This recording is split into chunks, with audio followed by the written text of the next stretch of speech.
এই সংসদে এ ধরনের পরিবেশ ছিল না। জনগণ, সাধারণ রিক্সা ভ্যান বা সাধারণ শ্রমজীবী মানুষ, কর্মজীবী মানুষ, এনারা এসে সংসদে বসে থেকে সংসদের যে আলোচনা এবং দেশের যে কাজ করার এগুলো দেখবে।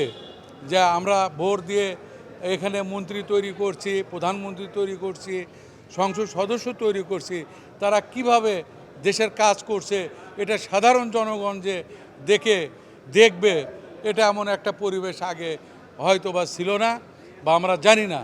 কিন্তু আমাদেরকে এখন আমরা দেখছি যে সাধারণ জনগণ সকলেরই উন্মুক্ত করা রয়েছে। এতে আমরা আনন্দিত। আমরা আমাদের প্রধানমন্ত্রী জনাব তারেক রহমান সাহেবকে আমরা ধন্যবাদ জানাই এবং তাকে দীর্ঘায়ু কামনা করি।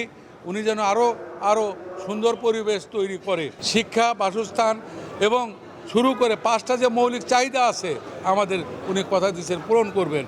আমরা আশাবাদী এবং ওনার কার্যক্রম দেখে আমরা যথেষ্ট সন্তুষ্ট এবং আমরা আরও বলতে চাই আগামী দিনে যেন এই শ্রমজীবী মানুষকে উনি যেন এভাবে এগিয়ে দিয়ে এবং আমাদেরকে সহযোগিতা করলে আমরাও কথা দিচ্ছি যে আমরা যদি তার সহযোগিতা পাই, ইনশাআল্লাহ দুর্নীতি, চাঁদামুক্ত এবং সন্ত্রাস দমন উনি যে পরিকল্পনা নিয়েছেন আমাদেরকে সহযোগিতা করলে আমাদের সন্তানাদিদের আমরা ভালো করে রূপায়িত করে তৈরি করে তাকে দান করব।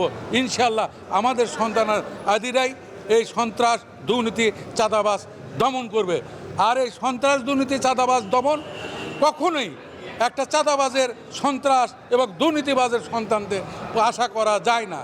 কারণ খেটে খাওয়া মানুষ অল্প পয়সায় খরচ করে তারা যখন সন্তানাদি লালন পালন করে যখন উনি ভবিষ্যতে তাদেরকে যদি চাকরি দেওয়া হয় এবং ডিপার্টমেন্টালিভাবে যদি তাদেরকে সহযোগিতা করা হয়, ইনশাআল্লাহ আমাদের সন্তানরাই পাবে দুর্নীতি, চাঁদামুক্ত এবং সন্ত্রাসমুক্ত করার জন্য।